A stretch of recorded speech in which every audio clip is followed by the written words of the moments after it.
Hey everyone, welcome to another Third World Garage video. Today we're talking about building your first project car. I'm going to use the Mini Cooper as an example here, but one of the things that you need to remember is, first off thing you need to determine is, what is the vehicle going to be used for?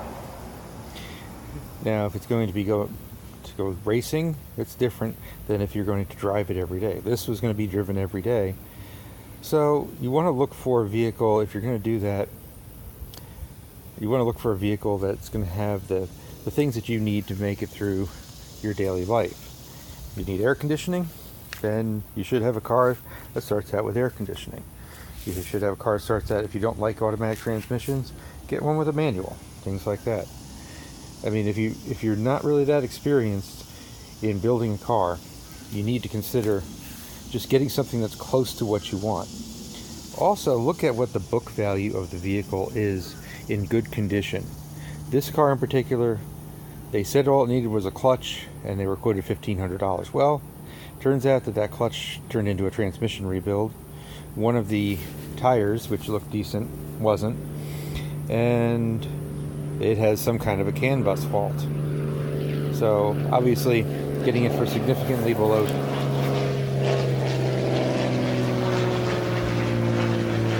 once the plane passes, I'll finish. Getting it significantly below the market value was important because you don't know. I paid $1,900, and the fair market value for the miles that this one had and condition was $3,000 to $5,000. So seems like a good deal. But if I had to go and actually buy a whole transmission, use the transmission is $1,000, plus it's $1,500 worth of clutch if you had it done professionally.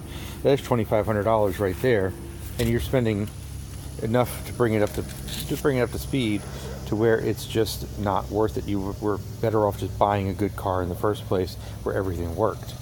So remember that. For me, the actual cost of the transmission about $250 because I can do my own, and the clutch was $120. So there's a significant savings there. Now also look at things like the tire condition and such. We're talking about building a car here that's going to be daily driven. Now this car, it looked like it had decent tires. If you look at the date code on the tires, 03, notice this right here, it says 0315, it's third week of 2015. You want the tires to be less than 5 years old, but you'll notice they have some sidewall cracking. They're good enough to drive for now, but should be replaced shortly. Unfortunately, one of them had a rip in the sidewall about 2 inches long on the inside, and so I had to find a used tire for it, and I did that. I put that used tire on the back because it doesn't match. Now, when you actually get your project car, also buy it in a color that you like. That was actually one of the selling points for me for this car, was that I liked this color. Because if you have to change the color and you have to paint it, that's significant. You can spend up to, for a really top quality paint job, they can cost $5,000 to $10,000. Even a mediocre paint job with a little bit of body work will set you back $1,000 to $2,000, unless you can do the work yourself. But that's beyond the scope of this project. So once you get your project car, actually one of the things you do before you even buy one is do some research. What are the failure points? What are the years to avoid, etc., etc. In this car, it was, you want 2005 to 2006 because the transmissions are better, and you avoid CVT transmissions like the plague. So even if you can get one with a good, everything else good, and a bad CVT transmission, the high failure rate means that you'll never find a used one that's in good condition, because usually that's the reason the car gets scrapped. And so even if you're getting a warranty, it is a 10-hour job to replace a transmission in this car. I'm not kidding. It's 8 hours for a professional, so figure 10 hours for a non-professional working without a lift. And so, what are the first things you should do? Well, first things you want to do, I have a 4-step process. I call it safety, reliability. Hold on a second. As I was saying, it's safety, then reliability, then comfort, and then finally cosmetics. because it's stopping at any one of those. You've made the vehicle better for yourself to use it. Safety is things like the brakes, the tires, the suspension, the steering. Reliability would be oil leaks, things like that. Things that are going to make the car last longer, your hoses, your belts, things like that. You might want to take care of both your safety and reliability at the same time, but if you can only pick one, do the things that are going to make the vehicle safe to drive. Because breaking down is one thing, crashing because you had serious safety issues is quite another. And comfort, you should have a car with air conditioning. Unless you're living in Alaska, you want a car with air conditioning. You want a radio. Everything else, power windows and door locks, all that is just kind of icing on the cake. Cruise control, whatever. And there's one of my other issues. And so it's basically just make the car incrementally better for yourself. If you're going to do modifications, consider how the car is going to be used. Lowering this car as low as they sit would be foolish, in my book, because where I live, it floods a lot. And putting the vehicle even lower to the ground is going to cause me problems getting in and out of wherever I need to go. Also, you want to look at, before you purchase the vehicle, the body.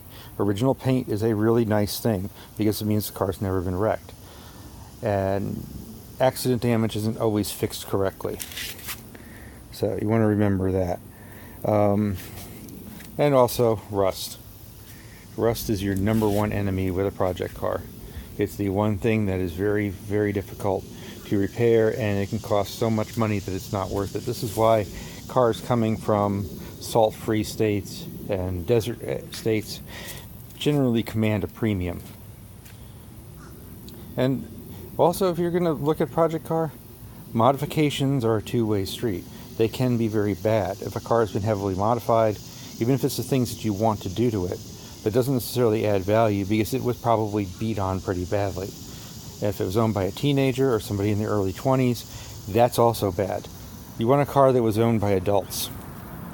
This car in particular, I paid $1,900 for it, and it had $4,000 in recent service, including the very problematic power steering pump system, which had just been done by a outside shop that specializes in European import cars.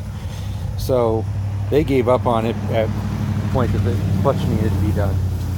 And so I picked it up because I figured I could fix it. Now, if you're wondering why this thing hasn't seen any recent updates, I did go through the transmission on it, and I made a mistake with it. I put the idler gear in upside down. It should have the protrusion part sticking up, and I stuck it down into the case, and that's made it make noise. Otherwise it shifts fine, and unfortunately that means it's going to need me to take the transmission apart again. And that's one of the things with these cars. Make sure when you're getting a car, especially your first project car, that you can get a complete service manual for it. BMW, who makes the Mini Cooper, does not give out any information on the transmissions other than say buy a new transmission from us, which in the case of this car is $3,000 or $3,500, something like that. And if they one day decide not to carry it, well, tough luck.